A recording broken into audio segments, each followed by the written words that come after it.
Ekspresi Bilqis saat Robby Purba singgung pelaminan dengan Ayu Ting Ting jadi sorotan.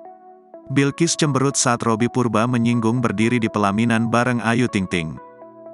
Ekspresi tersebut terekam saat Bilqis dan ibunya, Ayu Ting Ting tampil dalam acara Malam Puncak Kilau Raya MNCTV 32. Setelah berduet dengan ibunya dengan menyanyikan lagu K-pop, Ayu Ting Ting sempat berbincang dengan Robby Purba di atas panggung.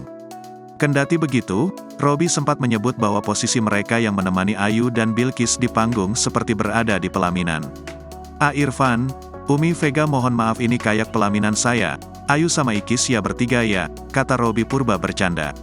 Ucapan ini pun membuat rekan artis lain yang juga hadir dalam acara tersebut meledeki Ayu Ting Ting dan Robby Purba.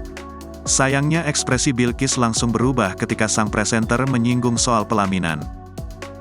Ia bahkan sempat memberikan lirikan tajam pada Robby. Sementara itu, Ayu Ting Ting hanya tertawa dalam menanggapi perkataan temannya tersebut. Ekspresi cemberut Bilqis ini pun langsung menuai sorotan publik. Beragam komentar juga mulai membanjiri unggahan tersebut. Mata Ikis nggak bisa bohong Claudia nggak mau nanti bundanya kecewa lagi, ujar salah seorang netizen. Terlihat Bilqis yang memberikan tatapan yang dinilai sinis dan jutek oleh warganet. Sebelumnya, putri kandung Ayu Ting Ting dan Angie Baskoro Hendardi ini jadi salah satu bintang tamu. Ia tampil bersama sang ibu. Malam itu, penampilan Bilqis cukup mencuri perhatian publik. Lantaran Bilqis tampil cantik menggunakan dress mini couple dengan Ayu Ting Ting.